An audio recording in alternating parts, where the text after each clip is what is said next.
ইয়া রাব্বাল আলামিন। আল্লাহ, তুমি না কোরআনে বলেছো বান্দা যতই গুনাহ করবে আমার কাছে তাওবা করলে আমি তোমারে মাফ করে দেব।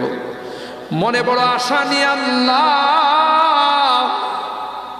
তোমার শাহী দরবারে ভিক্ষুকের মতো হাত বাড়াইলাম। তুমি যদি ক্ষমা না করো, কে আমাদেরকে ক্ষমা করবে? কে আমাদের মাফ করবে?